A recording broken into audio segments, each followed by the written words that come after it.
सभी माताओं को, बहनों को, बड़े बुजुर्गों को, मेरे नौजवान साथियों को और उन सभी लोगों को जो समाज के लिए संजीदगी के साथ काम करते हैं, समाज के लिए हमेशा खड़े रहते हैं और इस लोकतंत्र को, इस जमहूरियत को बचाने के लिए हमेशा ये अपना योगदान देते रहते हैं, उन सभी लोगों को अपना झारखंडी जोहार पेश करता हूँ, नमस्कार करता हूँ, आदाब करता हूँ, सलाम करता हूँ।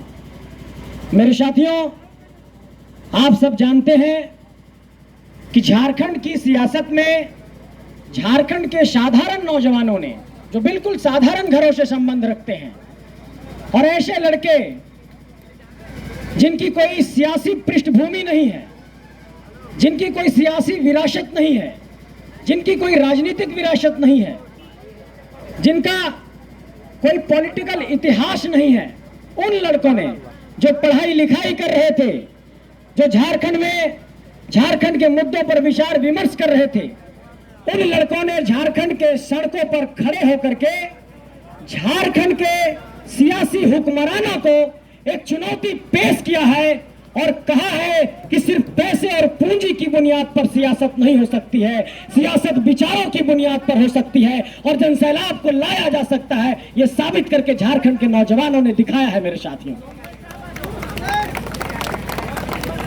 और इस पूरी लड़ाई में, ये पूरी जो लड़ाई आप सबने देखा, शुरुआत में हम लोगों पर ये एक आरोप लगा था। आज मैं आपसे लगभग 40-45 मिनट बातचीत करूंगा, संवाद करूंगा। मैं चाहता हूं कि ये बात मगनपुर के इलाके में जाए, गोला के इलाके में जाए कि आया था संजय बाबू, संजय मेहता आए थे, बरही से चल करके लोकसभा के प्रत्याशी हैं जेबी केसेस के तरफ से, और पूरी जो हमारी टोली है वो पूरी टोली झारखंड के अंदर क्या कर रही है, इस पहलू को समझने की जरूरत है। सबसे पहला पहलू समझने की जरूरत है कि आज की तारीख में अगर सबसे ज्यादा अगर किसी बिंदु पर लड़ना है और किसी बिंदु पर सबसे ज्यादा ध्यान केंद्रित करने की जरूरत है, तो इस बात पर ध्यान केंद्रित करने की जरूरत है कि इस पूरे मुल्क के आबो हवा को खराब कर दिया गया है। हम पहले आपके मुहर्रम में लाठी भांजने आते थे, आप हमारे रामनवमी में लाठी भांजने आते थे। भाईचारे की इस माहौल को इस मुल्क के अंदर खराब किया गया है और हमारी लड़ाई भी इसके खिलाफ है कि भाईचारे को बचाएंगे। इस बात के लिए हम लोग इस लड़ाई को लड़ रहे हैं। और देखिए, इस पूरे कायनात के अंदर, इस पूरे जमहूरियत के अंदर जब भी कभी कभी जुल्म और शोषण हुआ, पूरे दुनिया का इतिहास पढ़िए, पूरे देश का इतिहास पढ़ते हैं तो कहते हैं कि जितना सुभाष चंद्र बोस लड़े उतना अशफाक उल्लाह खां भी लड़े। झारखंड का इतिहास पढ़ते हैं तो जितना बिरसा मुंडा लड़े उतना शेख भिखारी भी लड़े, जितना सिद्धू कान्हू लड़े तो उतना नादिर अली भी लड़े। इसीलिए अपने इतिहास से प्रेरणा लेकर के आज संजय लड़ रहा है तो सानिया परवीन भी लड़ रही है, रिजवान भी लड़ रहा है, फरजान भी लड़ रहा है, अनवर भी लड़ रहा है, सराफत भी लड़ रहा है, आजाद भी लड़ रहा है, हमारे समीर अयूबी भाई भी लड़ रहे हैं। मैं ये उदाहरण इसलिए दे रहा हूं कि हमारी पूरी विरासत, पूरी संस्कृति साझी तौर पर चलती रही है। हम लोगों ने हमेशा से अपने अस्तित्व को बचाने के लिए साथ साथ लड़ाई लड़ी है। इस पूरे इतिहास के कालखंड में पन्नों को पलटिएगा तो ये आपको दिखाई पड़ेगा कि हमारी पूरी लड़ाई साथ साथ लड़ने की रही है। और आज की तारीख में अगर झारखंड की धरती पर शोषण और जुल्म हो रहा है तो चाहे वो अकलियत हो, चाहे वो हमारे एसटी समाज के लोग हो, चाहे वो ओबीसी समाज के लोग हो, चाहे वो एससी समाज के लोग हो, चाहे हमारे मुसलमान भाई हो, हम सबको साथ मिलकर के झारखंड के सियासी हकूक के लिए लड़ना होगा। इस बात का ऐलान मैं मगनपुर की धरती से करना चाहता हूं। पानी मैं ये बात इसलिए कह रहा हूं मेरे साथियों कि देखिए, राजनीति के केंद्र में हमेशा से, मैं बहुत बेबाक तरीके से इस बात को कहना चाहता हूं कि राजनीति के केंद्र में हमेशा से विकास होना चाहिए, हमेशा से शिक्षा होना चाहिए, हमेशा से रोजगार होना चाहिए। राजनीति के केंद्र में डेवलपमेंट कैसे होगा, ऐसे विषय होने चाहिए। आज की तारीख में पूरी तरीके से हमारी राजनीतिक चेतना को, राजनीतिक सोच को, हमारे सियासी शऊर को एक तरीके से कुंद कर दिया गया और पूरी लड़ाई को कहीं ना कहीं सिर्फ और सिर्फ धर्म पर शिफ्ट कर दिया गया। ये लड़ाई हमारी इस बात की है कि हमारे भाई, मैं अगर हिंदू हूं तो मंदिर में जाकर मैं पूजा करूंगा, हमारे कोई भाई मुसलमान है वो अपने मस्जिद में जाकर के इबादत करेंगे, कोई क्रिश्चियन है वो अपने जाकर के चर्च में इबादत करेगा। कोई हमारे पंजाबी भाई गुरुद्वारा में जाकर के अपनी प्रार्थना करेंगे, लेकिन सिर्फ इस बुनियाद पर कि किसी को किससे लड़ा दिया जाए, कैसे नफरत का बीज बोया जाए, कैसे लोगों को आपस में लड़ाया जाए, इससे देश की सियासत नहीं संभल सकती है, इससे झारखंड की सियासत नहीं संभल सकती है। और आज की तारीख में अगर सबसे ज्यादा जरूरत है तो ऐसी ताकतों को परास्त करने की जरूरत है, ऐसे नफरती ताकतों को परास्त करने की जरूरत है जो समाज के अंदर नफरत घोल रहे हैं, और हमारी लड़ाई इसी के खिलाफ है। आज आप लोगों को आश्चर्य होगा कि हम जैसे साधारण नौजवान जब लड़ने निकले तो मैंने देखा अपना वीडियो, हमारे भाई फरजान भाई को जब जेल में डाला जा रहा था, हमने वीडियो देखा कि रात के 3 बजे पुलिस आई। उनकी अम्मी कहती रही कि मेरा बेटा अगर कुछ गुनाह किया है तो आप आराम से ले जाइए। हमारे रिजवान भाई को रात में घर से उठा लिया गया। हमारे देवेंद्र भाई अभी भी जेल में बंद है, जो रांची विधानसभा के प्रत्याशी हैं, रांची लोकसभा के, सॉरी, हमारे देवेंद्र भाई को जेल भेज दिया गया जो रांची लोकसभा के प्रत्याशी हैं। आप सोचिए कि इस पूरे 3 साल के दौरान हम लोगों का गुनाह सिर्फ इतना है कि हम लोगों ने चिल्ला चिल्ला कर झारखंड में कहा कि झारखंड की नौकरी झारखंडियों के लिए होनी चाहिए, झारखंड की स्थानीय नीति बननी चाहिए, झारखंड की नियोजन नीति बननी चाहिए, झारखंड के कंपनियों में जो यहाँ पर नौकरी का अधिकार है वो झारखंडियों को मिलना चाहिए, रोजगार का जो सवाल है वो झारखंडियों को मिलना चाहिए, और झारखंड के 81 सीटों पर स्थानीय विधायक चाहिए, 14 सीटों पर 14 सांसद झारखंडी माटी का चाहिए। ये हमारा गुनाह था, हमारे लोगों को आज जेल भेजा जा रहा है। हम ये बात आप सबसे कहना चाहते हैं कि हम लोगों ने जिस इनकलाब की आवाज को झारखंड के अंदर बुलंद किया, ये इनकलाब की आवाज पूरे देश तक गई है। और आज की तारीख में आपने देखा होगा कि आजादी के बाद पहली बार चतरा में एक स्थानीय प्रत्याशी को टिकट दिया गया। हमारी पहली जीत इसी बुनियाद पर हो गई कि खतियान के मुद्दे पर अब प्रधानमंत्री और गृह मंत्री भी बैठक कर रहे हैं और इस बात पर चिंतन कर रहे हैं कि झारखंड के नौजवान आंदोलन छेड़ दिए हैं। अब झारखंड की माटी के लोगों को अगर टिकट नहीं दिए तो हमें मुश्किल हो सकती है। और राष्ट्रीय राजनीतिक दलों पर यह चिंता का विषय आज खड़ा हुआ है कि आज जब नॉमिनेशन करने गया संजय तो 50,000 की भीड़ हजारीबाग में आ गई।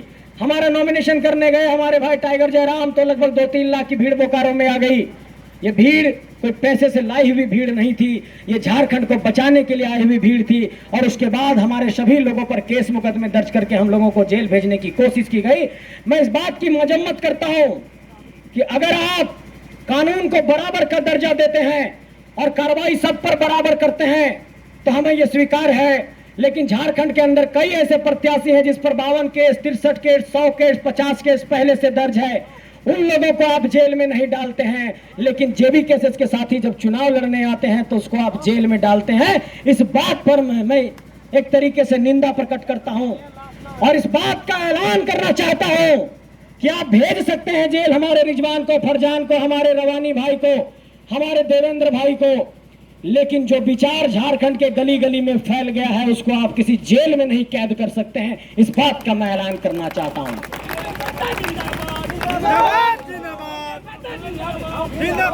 विचारों को जेल में नहीं बंद किया जा सकता। मेरे साथियों, आज की तारीख में हम लोग दिन रात संघर्ष कर रहे हैं।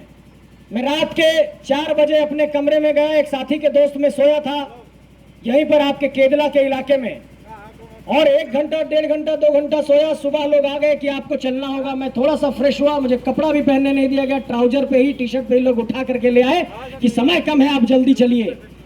आप लोग इस बात को देखते होंगे कि बहुत कम संसाधन में, संसाधनों के अभाव में भी आज हम लोगों के पास बहुत ज्यादा पैसा नहीं है कि तुरंत चुनावी सभा करें, स्टेज सजाएं।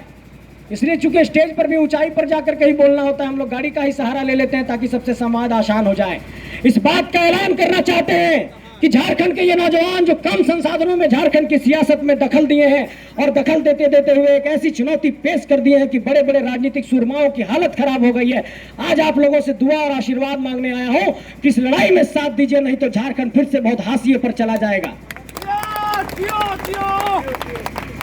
बहुत मुश्किल से झारखंड के लोग एकजुट हुए हैं, बहुत मुश्किल से झारखंडी एकता का एक परिचय बना है, बहुत मुश्किल से यह संदेश गया है कि झारखंडी एकजुट होकर के अपने हक अधिकार की बात कर रहे हैं।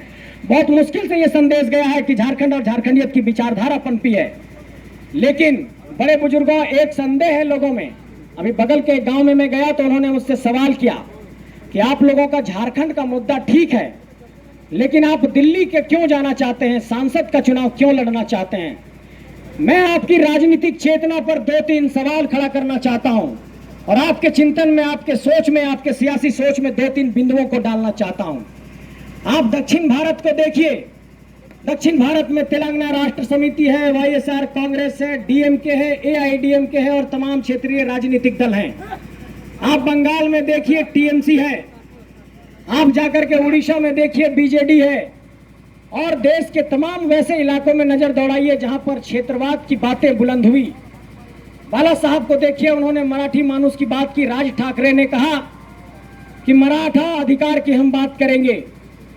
आप देखते होंगे कि देश के अलग अलग हिस्सों में जब क्षेत्रवाद की बात आती है तो लोग अपने अपने हक और अधिकार की बात करते हैं। मेरा सवाल इस बात को लेकर के है कि अगर झारखंड 15 नवंबर 2000 की तारीख को अलग हो गया और 14 संसदीय सीट झारखंड को मिला है, तो 14 संसदीय सीट के अपने सवाल हैं, अपनी समस्याएं हैं, अपने मसले हैं, अपने मसाइल हैं, और इन मसलों पर, इन बिंदुओं पर, इन समस्याओं पर अलग अलग तरीके से चिंतन होना चाहिए, अलग अलग तरीके से चर्चा होना चाहिए।